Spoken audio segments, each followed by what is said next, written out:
Hello everyone, it's 6:30 on the evening of 11th of September 2019, which means that it is CBAA webinar time. Thank you so much everyone for your prompt arrival for this evening's webinar. Before we get started, this webinar is being transmitted live from Gadigal land, and as such we need to pay respect to the traditional owners of the land, the Gadigal people of the Eora Nation, paying respect to elders past, present and emerging, acknowledging also that sovereignty was never ceded. You're of course welcome to acknowledge the traditional owners of the land upon which you are joining us from there in the webinar chat room. My name's Danny Chifley. I'm from the Community Broadcasting Association of Australia. All of our webinars are of course brought to you with the support of our good friends at the Community Media Training Organisation. That slide on the screen at the moment is in regards to the 2019 CBAA Conference, Melbourne, 24th to the 27th of October, the largest annual gathering of community broadcasters. I hope to be seeing some of you at that wonderful event. I know I'll be there. Tonight's session, Contribute to The Wire 2020 and beyond. Since 2004, The Wire has provided a significant alternative voice in Australian current affairs. Broadcast exclusively on community and Indigenous radio stations, more than 5 million people tune in across Australia on any given weekday. Stations that broadcast The Wire are spread across cities, countries and remote parts of Australia, including many remote Indigenous communities and places with no other broadcast media. Well, there are wonderful presenters for this evening, founding producer and Adelaide presenter of The Wire, Annie Hastwell, and Sarah Martin, who's also a journalist and producer for The Wire, located in Adelaide, at wonderful Radio Adelaide. They'll let you know more about the independent approach to current affairs taken by The Wire, a show that offers critical coverage, which challenges all points of view, puts issues and events in contexts, and always asks the question, why? In this evening's session, we're going to discuss developing stories of relevance to The Wire's national audience, which cover, of course, a range of issues, whether they be local, regional, state, national and Indigenous, sourcing ideas and information from as many different sources as possible. That's communities, organisations and individuals directly involved in social action or directly affected by policies, decisions or proposals, as opposed to people who write press releases, and also prioritising the voices of people underrepresented by news and current affairs media, which, as anyone who knows the guiding principles of community broadcasting will know that that's the bedrock of everything that we stand for here as community broadcasters. Annie and Sarah are both from The Wire in Adelaide. Been a busy day for them today. As soon as they finished doing the show, they were here ready to present at this evening's webinar. Now, what I might do is throw the floor to them. I will stop my sharing now so they can take control of the screen. Sarah and Annie, hopefully you're reading me, and hopefully you're ready to unmute your microphone and bless us all with your knowledge here for this evening's webinar, Contribute to The Wire 2020 and beyond. Do you read me? We do indeed, Danny. Thank you for that lovely intro. It's Annie Hastwell here. And Sarah Martin. Thanks and welcome everyone. Thanks for tuning in. I guess we should perhaps, do you want to give a little bit of background about yourself, Annie, while I share this screen? Oh, okay, I've been doing radio for more years than I care to mention. It's getting towards 30 at the moment. And I've been working on The Wire for about the last 15. I think we've worked out this is our 15th year. So yeah, pretty passionate about radio, about how you tell a current affairs story. And that's must admit it's something I never get bored with. I've worked for a range of different networks, including ABC and Monocle in the UK. And I've worked in print, but I always seem to come back to radio because it's what I love best. And I was looking back the other day and realised I've clocked up 5 years as producer here at The Wire. My background is also in print journalism. I've wrote for a Adelaide Hills community newspaper for quite a while. I also do a little bit of publicity and a bit of teaching. So it's a full plate, but I love it. And just like Annie, it's, you know, the buzz for me is all about radio. It's making content, making stuff that people can listen to and get into. So yeah, I think you've got a couple of passionate people here ready to talk.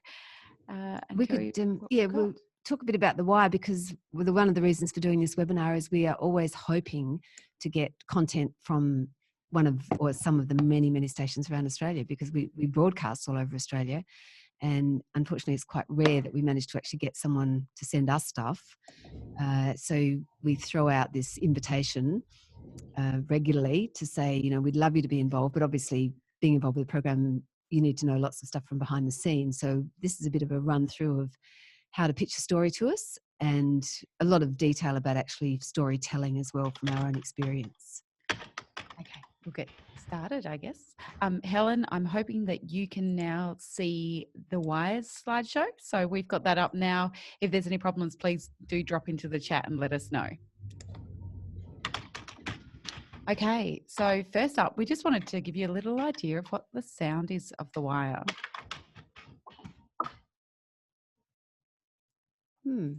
Silence at the moment. Oh, hang on. To 2015, there are already people moving because of climate change. How climate change is moving the world's population around, and gone through a bit of a rough patch, and I was in a bit of a rut, and when I came with another vendor to the big issue 3 years ago, it opened up my eyes. this week, those hardy street corner sellers of the big issue have a special week in their honour. Hello and welcome to The Wire, current affairs across Australia on Community and Indigenous Radio. I'm Annie Hastwell in Adelaide. Also today, democracy Maldives style is raising eyebrows, and the Nick Xenophon team stands firm on the cashless welfare issue. Stay with us for the next half hour on The Wire. So the idea of starting a program like that, obviously having a few slugs from the stories, a few grabs, is to get people in and hopefully they'll stay with us for the program. Here's another bit of The Wire.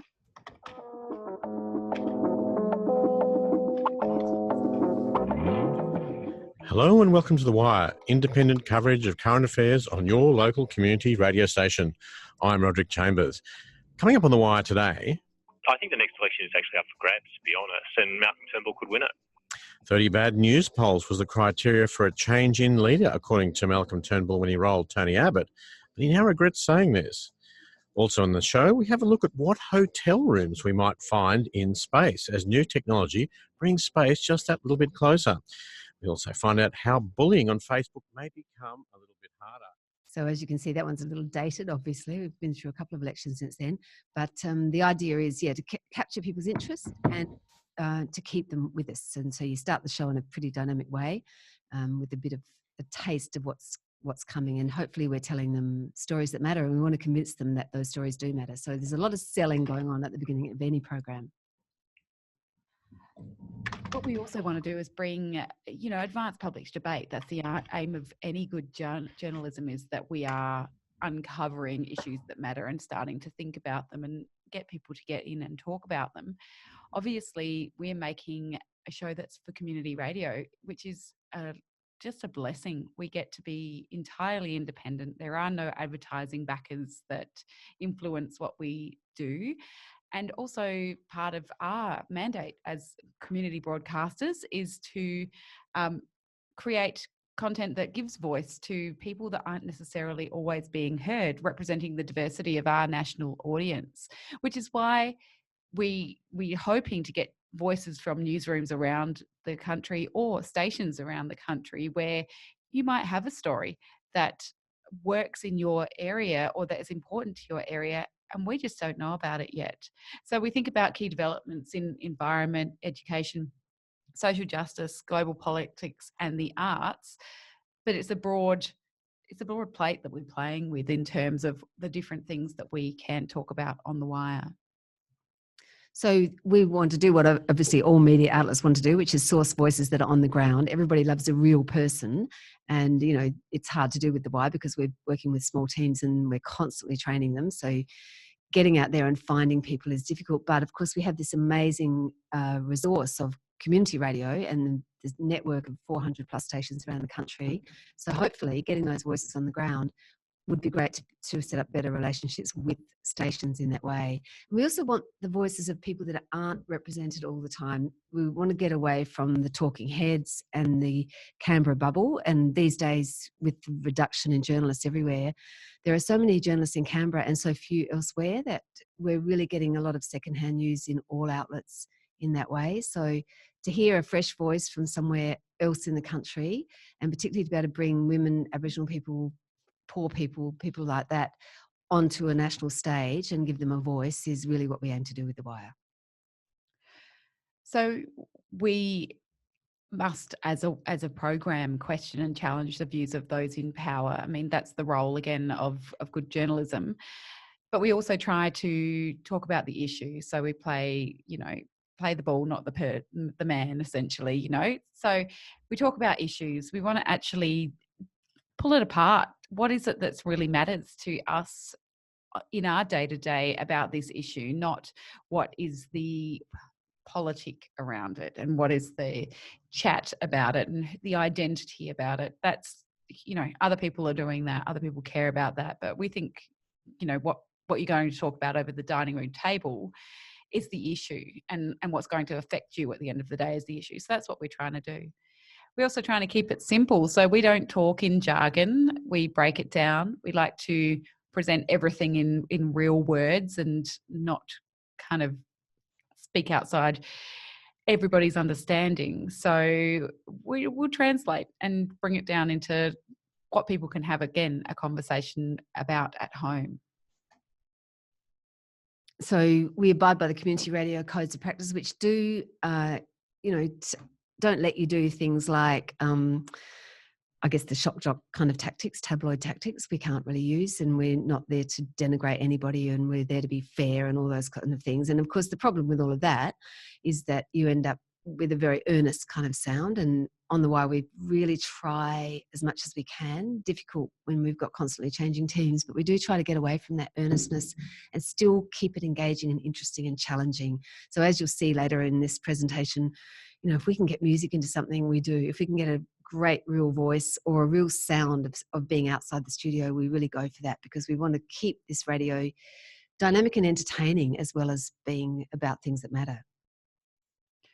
So we're not news, and that's part of what we want to define here is, and for example, when you're reporting news, you are looking at those key questions: the what, when, where, who, how, why. Now, those are the key initial questions, and of course, if there were a shark attack, they're the answers we'd want straight away. But what Current Affairs does is it broadens that story and thinks about it, in terms of broader complications. So we're looking at the implications of things, the consequences, and who's going to be affected by this, the arguments when things are brought up, two sides of something's brought up. So obviously in the case of the shark attack, I always use the example of the news story, which is the who, when, where, what, why. It's happened. But shark attacks, an example of something, there's always examples where a story is so big that it has to keep going. People's interest demands that it keeps going. So we have to look at other ways. We have to look at ways of extending it. And behind the scenes, there's a lot of news outlets checking what other outlets are doing, trying to find a new angle on whatever the particular story is. So obviously we try to keep our angles on the wire about things that matter, not really trivial things, like talking to the bereaved family, for example. We would try to avoid that. But we would look at some of the issues raised by, for example, a shark attack, like should we cull, do shark devices work, how do you recover psychologically? And we'd also look at when you do those stories, because we don't do anti-shark devices work the day after someone's been killed by a shark, because it's still too raw and dark to be talking in that technical way. So you also look at, the current affairs develops slowly. Should that beach be closed? When you're getting into the history of attacks in Australia and what other countries have done, it's all very theoretical. You have to sort of move carefully away from something that has really shocked the nation, like I think most recently the Christchurch shootings in New Zealand was a case where you have to be very careful how you develop the current affairs out of that story with sensitivity to the people that are affected by it. So in terms of how we put together the wire, we have grabs at the top of the show. So those examples that we played just before, with those couple of teaser sounds of 10 seconds or so of what is coming up, that just gets people in, essentially. It's a nice hook. It gives us a chance to talk to people about, and keep people tuning in, because they may not be the first couple of stories you hear. And then every show has 4 or 5 stories, including 2 which are essentially of the day. So things that have emerged today or are key topical interests that are going on right now. And there is always one Indigenous story and one international story on the wire. Stories are linked with some music and stings and little engaging intros that we will read as we present the show. And it's our aim to have as many and different and varied sound and voices as we can. And like we were talking about before, as much as possible, getting as close to the story. So rather than the talking head, let's get the frontline worker. Let's get the person actually directly affected by the issue.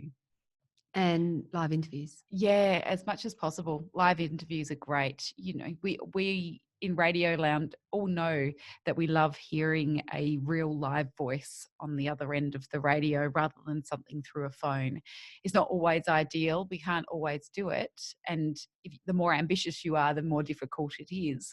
But that's the lovely thing, I guess, of all of you in your community stations and with your community networks telling your stories. Hopefully you can get the people who are affected in the real, you know, live interviews on air where possible. And of course, we love to add a little bit of music and sound effects to add a little bit of colour and interest and just make sure everyone's staying awake and listening. And it's a great chance for you to, if you have creative radio bones in you, and I think a lot of people do these days with podcasting suddenly being so trendy, it's a great chance. Don't think you have to be totally sort of political and straight with The Wire. We always like an interesting, different story. So we're just going to take you on a little trip around our website, which I would suggest you get comfortable with. We love our website. It's got the most amazing archive. Are we able to go in? Yeah, we are. So this is just a quick buzz. I'm hoping you're all seeing our website now, and we've just loaded today's stories. We've just loaded today's stories. So as you can see here, we've just put the latest program up. We've got a story. Let's just run through them quickly. We've got a story about pastoral leases in WA being regenerated by a guy that he's been on Australian Story, actually. He's just written a book about his pastoral lease. We've got a story about the cashless welfare card, which is an issue we've followed a lot, and calls today that, you know, the government's actually throwing money at these trial communities, and that's why things are getting better.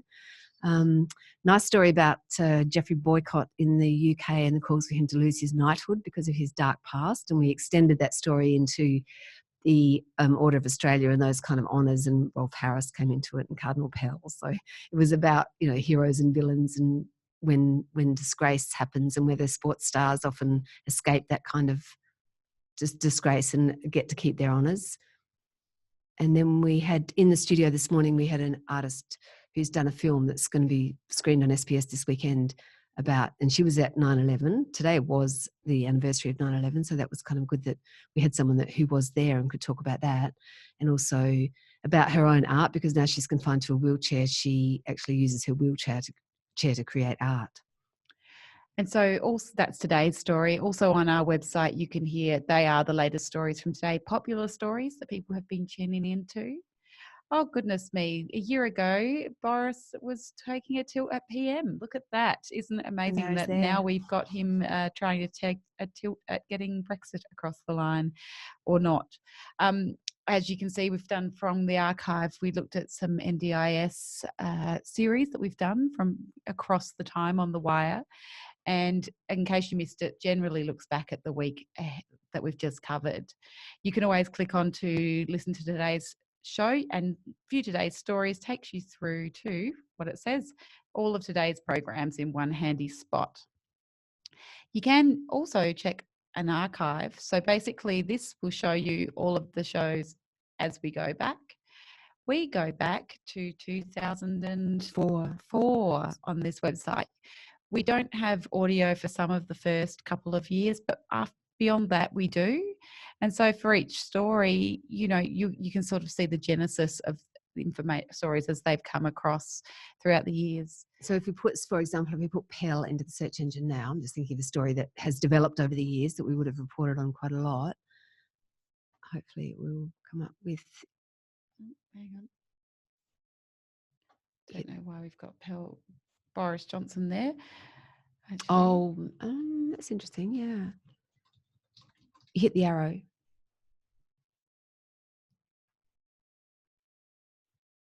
Okay, this is more like it. So what may have happened is those stories may have featured other stories of the day on the web copy, so that's fine.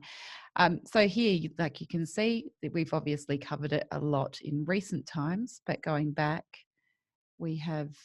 it goes on and on. Gone on And it's always on fascinating to go and right on. back and find out where it all began. And 2008, you know, as I say, back before they invented cameras, obviously. Yes. So as you can see, this is actually a great resource if you are interested in covering a story and just want to see where we're at with it. You could look at any particular topic and check out where we've covered it before. We've also got the a few bits about, you know, about who our team is, what our editorial policy is. You can always refer back in here. And on the contact section, you've got all of the contact details for the local producers. So you can always get in touch with us, as well as send us story ideas if you want to do it that way. Of course, if you're keen to produce your own story, by all means, just give us a call or send us an email direct, and we're very, very happy to hear what you've got. Anyway, I think that it's enough of a dive, but encourage you to all just check out the Wire website when you can. I think the thing to remember when you pitch to any program is that you really need to understand the style of the program. And so, yeah, that's why it's a good idea to get in, listen, have a good look at the website. Okay, so what happens behind the scenes? Complete chaos, 5 days a week in various cities, 2 days a week in Sydney, 2 in Adelaide and in Brisbane. We have an editorial meeting about 10. We harangue our teams to come with ideas. And it's basically a chat around the table about what we should chase that day, given whatever's been chased that week on the Wire, and what's in the news and things like that. And in the course of that meeting, it's pretty clear when a story has legs because everybody starts talking about it. Everybody gets really excited. So this morning, you know, we're talking about boycott and his knighthood and what sports people get up to and Shane Warne and cheating. And, you know, everybody had their, you know, wanted to put their tuppence worth in. So we pretty well figured that was a story that had legs for sure. So, but we encourage anyone to bring anything to the editorial meeting, whatever it might be. And if there's deadly silence around the table, generally probably not. Once we get past that, we send people off to chase various stories. And one of the major things, important things in the team is to be really persistent and to be willing to ring people 10 times if necessary in the nicest possible way. But, you know, trying to get stories up within the space of a day is always edgy. So people will say, oh, yeah, I can talk to you tomorrow. Well, no, we need you in the next couple of hours. So it's all those wonderful diplomatic skills that journalists need. Everybody does their interviews, whether it be they get someone in live, they go off and do something. If we're talking about on the spot in the cities here, then there's a lot of editing happening. And we work out how to present the story. Like, for example, today, one of the stories was a straight interview, but didn't feel right as a straight interview. It needed to have the story told. And so sent that reporter back to start telling the story and just putting parts of the interview in. So I felt it was going to come across better that way. People have to write a cue sheet, and that cue sheet, once again, it's about selling. It's almost like working in advertising. You've got to come up with a way to entice the listener to read the story, to read what it's about, or to listen to what it's about when it's being presented on air, and to think, yes, I want to keep listening to this. So nothing boring and straightforward and news-like. It's got to bring the listener into the story. And then there's a lot of post-production, which we just finished doing about half an hour ago, actually. It takes about an hour after the show to get everything up online, to find the right images, all that kind of thing. And we've also tried very hard to do social media for, you know, and share our stories further and wider. Increasingly, the audience is picking up on single stories as we share them out. And so having a compelling social media post, we use Twitter and Facebook that complements your story, that doesn't repeat your story, that links into trending hashtags and links to the organisations and to the talent that you've talked to on a story is also very important. So there's a lot of gathering of different aspects of how to tell the story, how to sell the story, that all come together when we're trying to talk about each thing that we produce. It's a very competitive space, the news space, and you know, you need to make your story special in order to someone to be bothered to listen to it. So why we need you? Basically, it is that we're very interested in local stories. So it does have to have national implications. Something shutting down in your town may potentially work. It may talk as a story of a regional centre that's being impacted by larger interests or something like that, and how that can impact people on the day-to-day. But there are some things that obviously may not work for us in terms of a story that we would put on the program. But we do want to hear about them. We would love to have, we always try to have Indigenous stories told by Indigenous people or featuring Indigenous people. We don't like to talk about people, we'd rather talk with people. But the more that we can get that are coming from the source, the better. And we loved the idea of having all ages. Here we're, in a city, we've got a fairly young team, because they are coming in as students and sort of developing their skills for us. But we love to add to the diversity of the program by getting that variety of voices. We love different ages, we love different voices, we love diversity. But again, as I said, those contributions all do have to fit into the show. So we picked these stories because we think they're all contributors. Well, no, it's the third one. He's on our team, but he does quite a creative story. This one, Judith used to work for us in Adelaide. She went to Melbourne, but she every now and then does a great story from Melbourne. And this particular one we're going to play you, which is about... Just remind me what the it is. grandmothers who demanding justice for refugee children. So they were having a demonstration out the front of St. Paul's Cathedral on World Human Rights Day. Perfect for us, because we're in Adelaide, we weren't there. She was in Melbourne. She could actually go there, get the audio, put all the story together amazingly in that one day, and here it is. Trump presidency, it appears the US may honour its agreement with Australia to accept refugees from Nauru and Manus Island. But groups like Grandmothers Against the Detention of Refugee Children are concerned about how long it's taking. Late last year, they prepared knapsacks for the children to take to the US and begin their new lives. But the children are still on Nauru and the future remains uncertain. Judith Peppard has the story. Wise old women know that children need protection, and when their governments fail, they need it ever more from us. Pamela Kerr from the Asylum Seeker Resource Centre, speaking at the rally organised by the Grandmothers Against the Detention of Refugee Children on World Human Rights Day, December last year. Now, of course, Judith went on to speak to other people there, do actual interviews. She didn't just record all the audio, but it was just great for us to have her there, to have her idea. So, when anything happens, that's the kind of thing, if you can offer us the chance for you to be there and send us stuff. So here's another one we've had very recently, the Djab Wurrung story in Victoria about the forests that are being knocked down, and the local Aboriginal people are very concerned about these heritage trees. So Eliza, who used to work in Sydney but is now in Victoria, offered to go down there, which was quite a drive actually, to Gippsland, and she kind of took pictures of the camp for us, as you can see on the screen, and she also did some great interviews, and we got it at the very nail-biting last minute into the program, but we had to get it that day because that was the day the trees were either going to go or stay. And here's a bit of an example of what she sent us. Protesters who have been camping for more than a year next to a sacred Aboriginal site are planning a showdown with authorities today. Activists are preparing a fight for 216 Djab Wurrung trees in Western Victoria that are among 3,000 plants to be bulldozed for a highway. The Wire's Eliza Berlage reports. Just outside of Ararat and 2 hours west of Melbourne, about 500 people, traditional custodians and their allies, are gathered to protect the Djab Wurrung sacred birthing trees. Today is eviction day, and after 14 months of occupation, bulldozers are expected any moment. A notice was served 14 days ago by the Victorian State Government so works can continue on a highway. So you can hear how delightfully current that story is. It's happening right now, and we were able to have it on the wire. That was thanks to Eliza.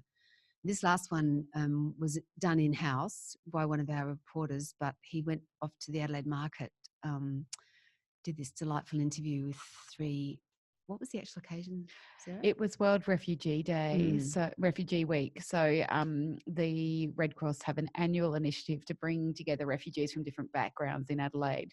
And so reporter Kale went down and had a chat and probably had some food with these lovely ladies. And also they said amazing things. It was kind of almost politically incorrect because one of them said she had to be told not to beat her children. The social workers came around and it was a very open interview. It was really lovely. We'll play a bit of it now.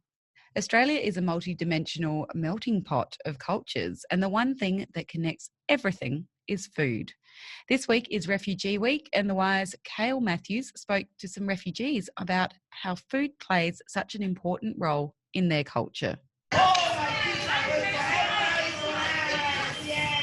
Delicious food transcends language barriers and connects people from a diverse array of cultures. This week is Refugee Week, and the initiative is inviting us to share a meal and share a story. Shaista Kalania, a project manager from the Muslim Women's Association of South Australia, has been connecting refugee women with each other and assisting them with their language. This year we decided to run an English conversational class with cooking. We chose cooking because we know these ladies. And it was so it went on, and he got a delightful picture from that event. So that's the kind of outside story that it's just so nice to be able to have on the Wire, not having the same old, 5-minute phone interview with someone. So really brings the program to life. And because it's the community radio's flagship current affairs program, I think it would be so good if we could have more of that, considering how many stations are out there. So I guess that's what we're hoping some of you might offer tonight or get excited about. So when you're trying to think about, is your story a Wire story, please refer to that editorial policy. It's on the website in the About section. So that talks about, that we are representing a diverse national audience and that it's interesting, that it is relevant to our national audience. But it's all about giving those voices a place to talk. But also, you need to know that the people relevant to the story you're interested in are contactable and ready to talk. So, it might be great that you've got this idea in your community to talk to somebody, but if they're going to close up, then it's a dead end. And also, just that there's a couple of sides to the story. Obviously, get the full round of it. Make sure that we are representing the whole thing and trying to be objective in our reporting. So we have 3 to 5 minute stories. It's a 25-50 minute broadcast because we come in after a national news service. And our stories generally can be just a single interview. When we are training people here, we suggest they start with a single interview that usually begins with a talent's voice. And then they just have to write us a really good cue sheet so we can talk into it. A package, which we just heard a few examples of packages, usually start with a bit of exciting sound or one voice, and then it start telling us the story. And that's where you can really get quite creative. You can go for just a simple 2-person with a link, a bit of storytelling at the beginning and a link at the end, or you can get really creative and go somewhere and get lots of great sounds and get 5 people and spend many hours in front of a computer editing it. But it's, the end result is something you can be really proud of. And then we need to do a great intro so that we can get into it. That's going to just capture the audience's interest and take us straight into the story, take us straight into however it begins. So on those examples that we played you just before, you heard the presenter of the day reading that intro to the story. So they're great examples to refer back to in terms of what we're sort of looking for. It doesn't say exactly the same as we're about to hear. It sets it all up. So what you need to get started is a recorder and a microphone. You can actually record onto your phones. There are apps that you can get that work, but you do need to be able to connect that to a microphone to have a reasonable quality to be able to do so. You also need editing equipment and an internet connection to be able to send audio through to us. So just give you a few suggestions on that. Well, as I said, you can record on the phone. There is an app called WavePad, which is free. I've looked into a little bit of getting mics for your phone. The problem is you can't connect headphones and a microphone without buying a $50-something connection, but there are ways around it. And given that, the recording quality is not too bad, but you can also get a fantastic small Zoom, for around $100, $150 and a decent mic for a couple of $100, but then you're absolutely set up to do proper interviews. As far as editing goes, Audacity is a free one. Adobe, you can get your 30-day trial, and then if you want to shell out lots of money after that, get the Creative Suite. We do use Adobe and we love it, but it's just a little bit expensive for individuals unless you happen to be at uni, in which case you get it a bit cheaper. And we use, when we get people to send us audio, these days we use WeTransfer, but they're the kind of things that we talk through with you if you were interested in sort of contributing to The Wire. So when you're thinking about setting up a story, the things that you need to consider are, what is the actual story? What is it you want to tell us? And what's the best way to tell it? So is it going to need a one-on-one interview? Who's the right person to talk about it? And why are they the right person is worth considering. So that's the who do I need to talk to? What do you want them to say? So we don't go in blind when we're trying to go for an interview. We have an idea of what it is we're wanting to talk to them about. The biggest risk of not knowing what you want to talk to your interviewee about is that you end up buried in 30 minutes of interview that you've then got to edit and try and get to where you're going to go. And also get straight to the point. It's lovely having pleasantries, but when you're a journalist trying to report a story, ultimately the person you're interviewing should be able to expect that you are there to ask them questions. So just jump straight in, ask questions, be direct, and that will help you to have a more effective and efficient product at the end of the whole conversation. So we'd love you to send us pictures, and we've also got a button on the homepage that makes it easy. And you can also give us a ring. And I don't know about you, Sarah, but though I'm running all over the place other days of the week, I'm always happy to take a call on wire issues because, it's kind of exciting to get someone willing to put in the work of finding stories locally. And, and we need to chat a lot of things through with you. We did used to, a couple of years ago when the funding was a little bit better, we had 3 correspondents, one in WA, one in Melbourne and one in the Territory. And that was even quite a bit of work with them, even though they were weekly, because we had to really talk through what the story was and how it was going to work for that day's show. But, it's all, the more we sort of argy-bargy over it, the better it gets to be. So yes, we do encourage you to call us. We love to chat to you about your idea. It saves you time in just fleshing out a concept with us. Obviously, if you're on the spot somewhere and the chance to record is right there and then, do it. By all means, do it. But if you're formulating a story and formulating an idea, call us and just discuss it. And that way we can help you and give you the benefit of our experience in how to shape up a story, how it's going to work best to be a product that's going to work for The Wire.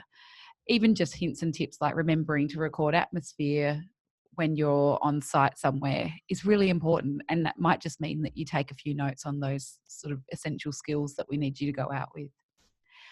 If you've recorded an event, as I say, and you think it's potentially a story, call and let us know. By all means, you can send us over a copy of the audio and we can give you some feedback on how to pull it together.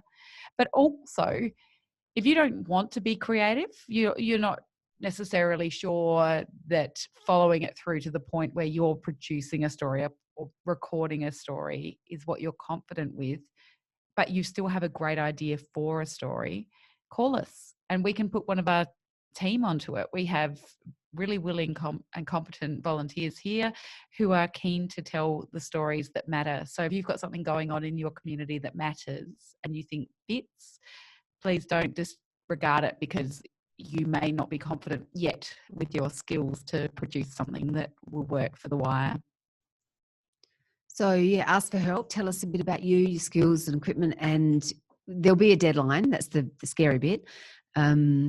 But even maybe if the first one doesn't work, we're just so happy to have you on board if you're keen, and maybe the next one will be great. But we just want to produce a show that speaks to you.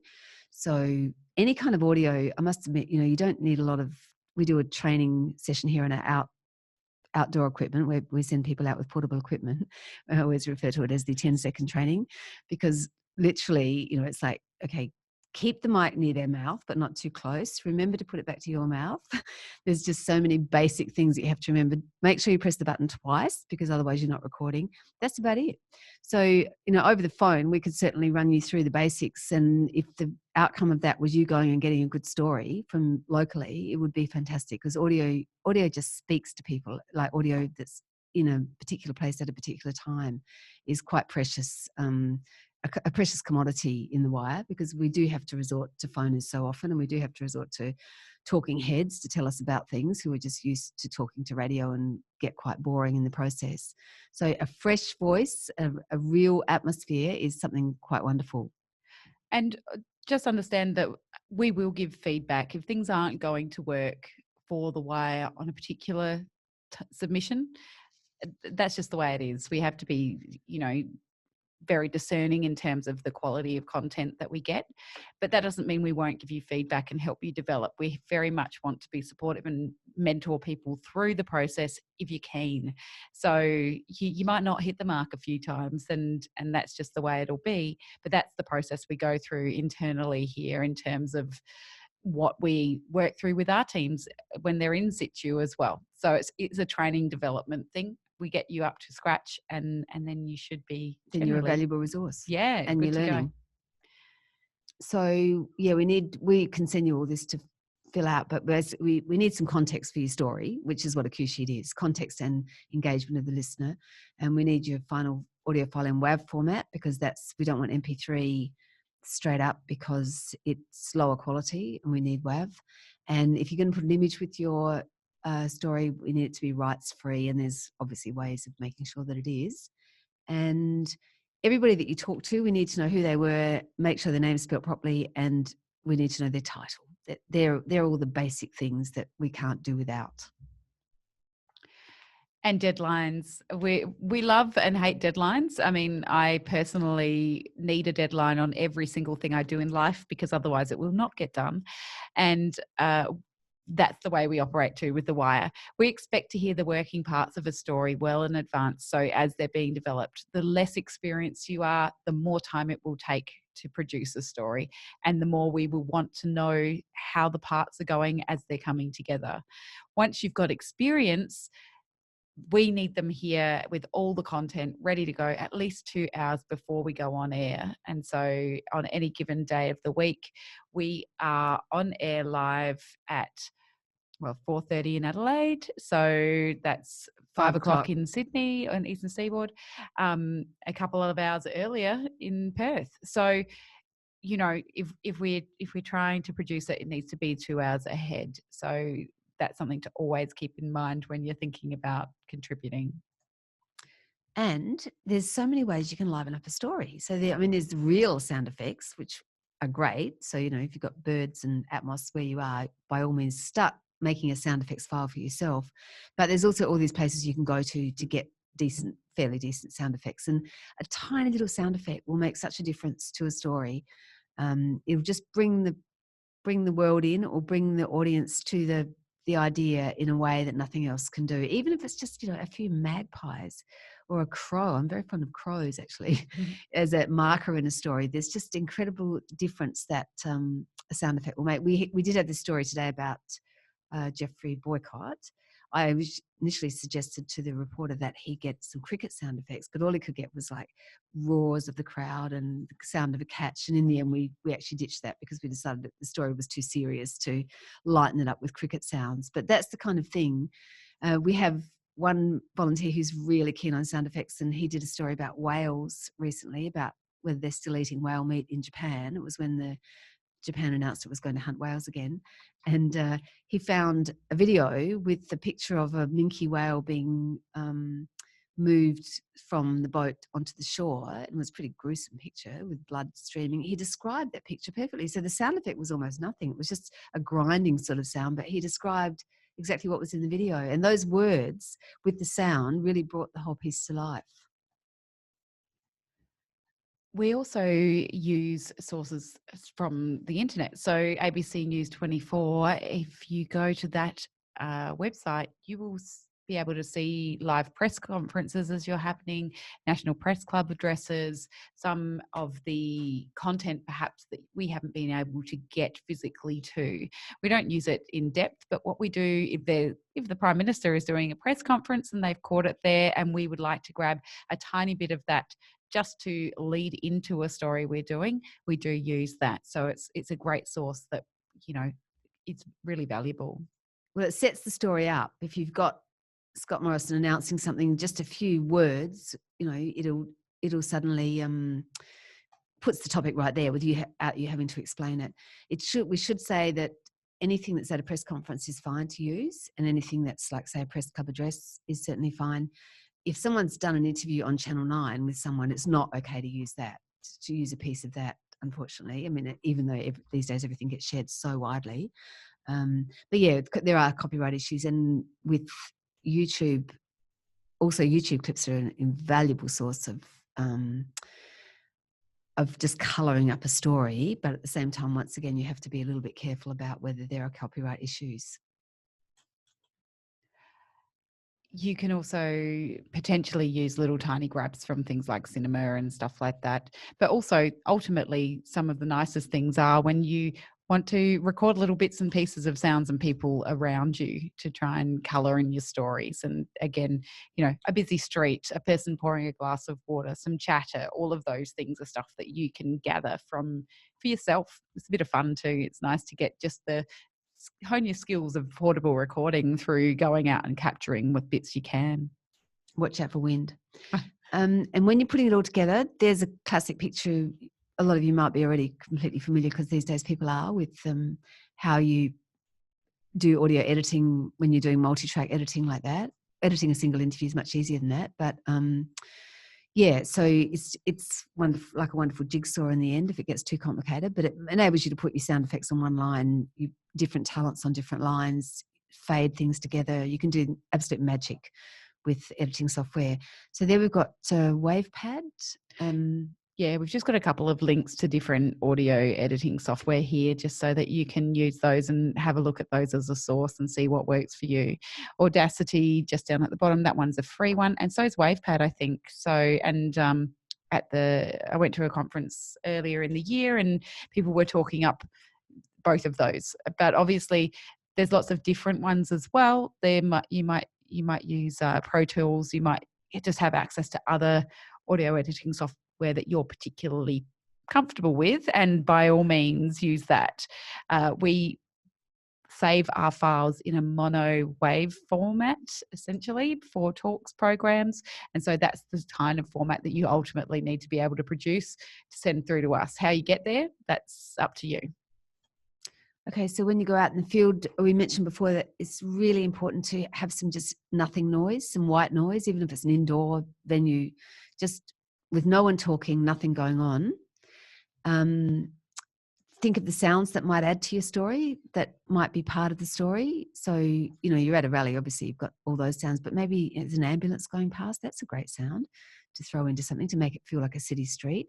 The traffic, just the noise of traffic, the noise of someone standing on their brakes, all those little things can really help sort of liven up a story depending on where you are. And if you're in the country, obviously bird noises, as we said, tractor sounds. Sound is so subtle, and often, the addition of a few words to describe what the sound is, if the sound's not immediately obvious, you don't want mystery sound, which all tend to sound the same. So, as I said with the whale story, it's a grinding sound, but we're being told it's the sound of a whale being lifted from a boat onto the shore. Everything comes to life because it's the words that create the story as well. And you need to think that you're talking to blind people because they can't see what you're seeing. So you need to describe what you're seeing. So keep your words into it as well. And what really works well out in the field stories is, don't just refine yourself to your interviews. Get that ambient sound, but also just leave the mic on while you're wandering around, because often those little movements from one place to another that, you saying, oh, well, let's go, come and show me now, or something like that, that will be a really perfect link to use to link two different parts of the story.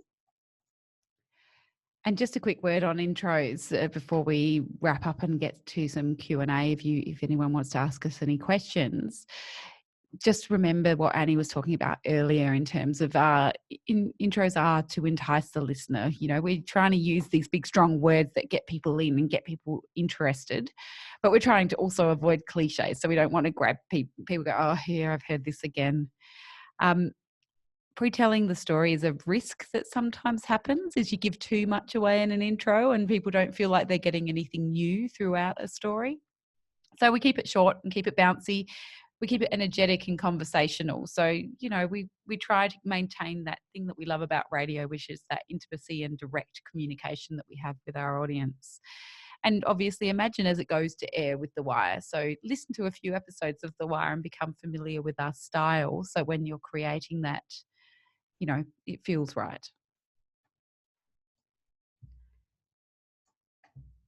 Oh, that's it. So that's it for us in terms of our delivery for this.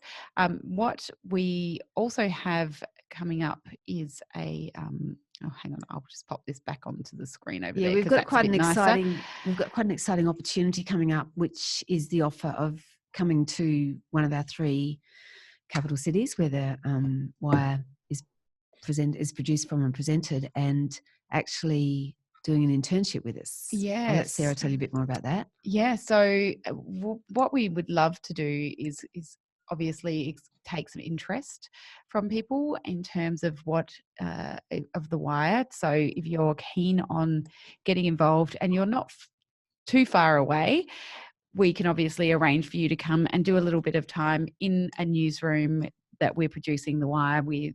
So we'll get existing volunteers from radio stations to come in and essentially be a part of what we do here. So here in Adelaide, it would be being on site for a full day each week for a minimum of 4 weeks. In Brisbane, it's the same, being on site 4 days on a Friday for a minimum of 4 weeks. And Sydney is for a full day either Monday or Tuesday for a minimum of 4 weeks. It would be an unpaid internship, but it gives you an opportunity to come in, get involved, see how we do that stuff from the ground up each and every time that we make the show, make those connections with other newsmakers and our team, because we do help each other out across, you know, we operate from 3 states as it is right now, and we do back each other up. We throw stories each other's way to make sure that we're sharing our news and making sure we're getting the best information out to our audience. And so these internship opportunities are available to anyone who's super keen and can attend. And I'm not exactly sure. I've pulled this up from our Google Doc, and I will have to get Danny to circulate exactly where this is, because I've been trying to find the link so I could give it to you all, and I can't find it. So I really do apologise for this. I'm maybe teasing you with something and I can't just give you direct information immediately, but we will guarantee that information will go out very soon. Well, I'm not sure the actual internship's been open yet, so we'll give you a bit of a preview. I think it possibly might be the reason. So, but it is an opportunity. So if you are keen, and I know there's a few keen people out there, because I met a few at last year's national conference, super keen to get involved, but I don't know, days get away. I know what it's like, and you just don't end up formalising these things, and radio takes work. But so we thought the internship's a good way to suss out who's really serious about contributing to The Wire and, you know, come and work with us for a few weeks. We also, I will be presenting at the upcoming CBAA Conference. So I'll be running a little workshop there for the morning on the Saturday that will give you the opportunity to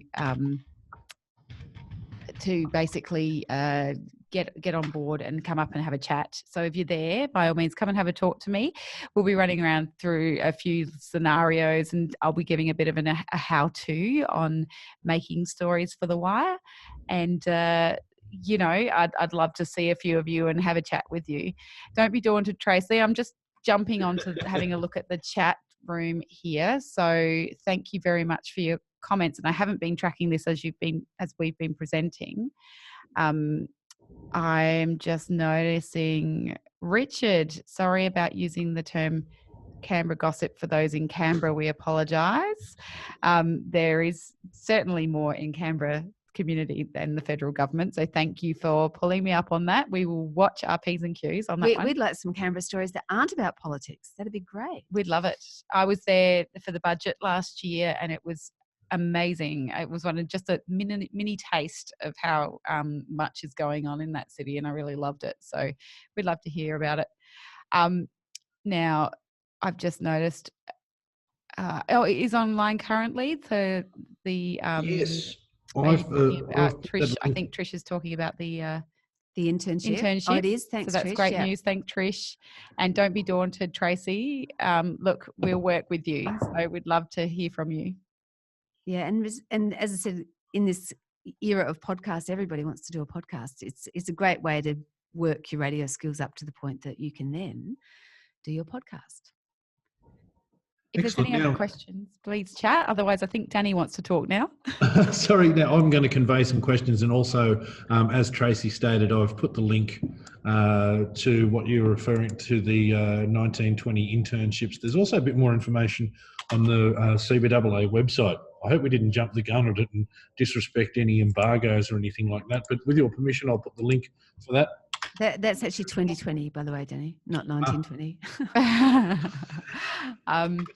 That's fine. We'd love to hear from everyone. So we're super keen to get people keen, and that's why we're doing the webinar. That's why we'll be at the conference, and that's why we're offering the internship, to try and expand what we do. Excellent. Now, John Hoskin popped a question into the Q&A. Does the Wire on sell produced stories? Who's going to buy them? We spread them out there as much as we can through social media. Yeah, we sell them. We push them out through social media. We are going to try and work on a little bit of an embeddable player that can be put out a bit further for us as well. But no, we don't on-sell it. It's available to everyone across the community radio network. So if your station isn't playing The Wire yet, you certainly can.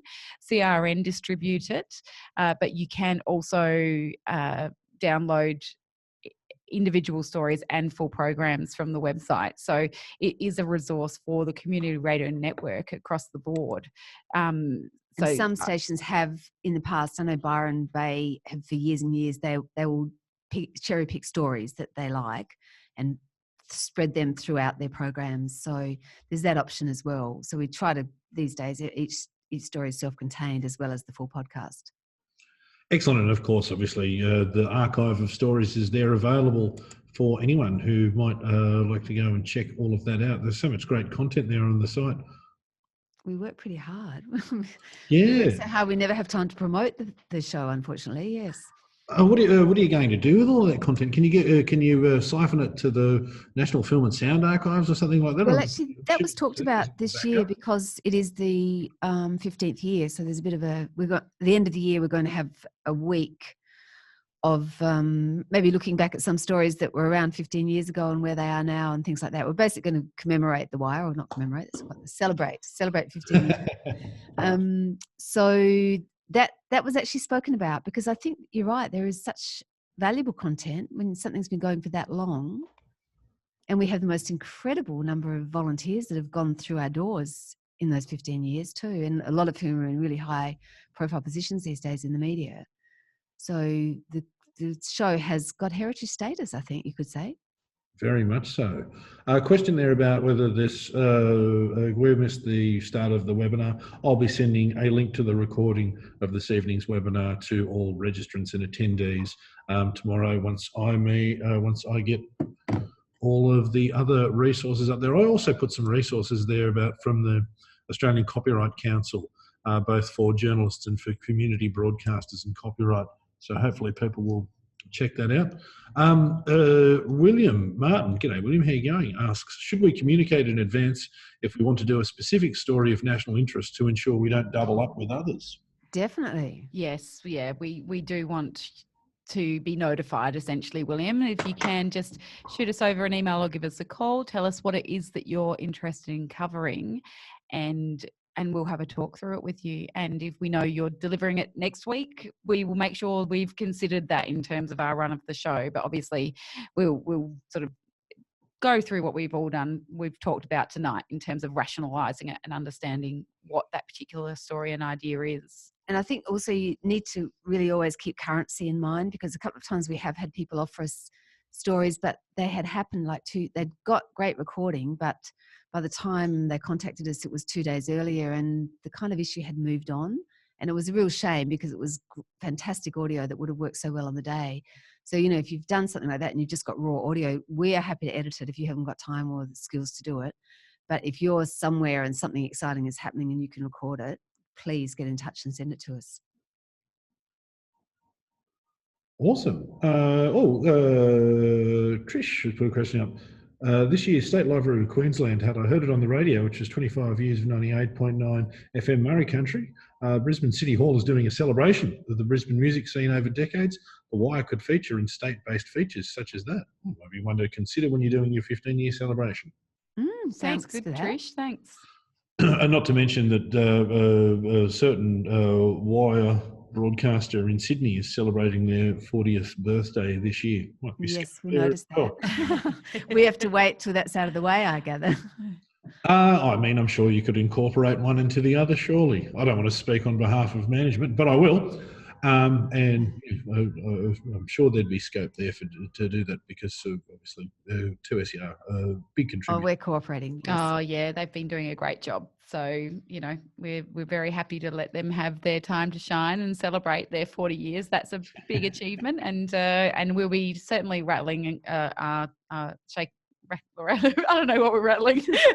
We were rattling something. Our headphones and celebrating 15 years before the year's through anyway. Yeah, we don't want you young. Trish also mentions 4EB, 40 years. Oh, great. Our partner station. Yeah, the wonderful station, 4EB, the ethnic broadcaster in Brisbane there, kicking it live. That's interesting. Partner. So we've got 40 and 40 going on for two of the three Wire stations. Yes. They're all foundation stations, all the Wire stations. Not to mention, but of course, scope there for plenty of other stations to get involved. It is, of course. Oh, we'd love it. Which is what we want. Yes, please. It's a very collaborative thing. Now, as well as the recording of this evening's webinar, I'll also be sending out sort of details tomorrow to everyone about a few of the resources that have been mentioned here this evening. And I imagine that Sarah and Annie, they're easily contactable in regards to all things The Wire. Yep, absolutely. I can't see any more questions coming through, and we've just hit 7:30. Annie and Sarah, I know this is probably the busiest day of your week. I'd like to thank you both for taking the time to be part of this webinar. Thanks, Danny. You're welcome.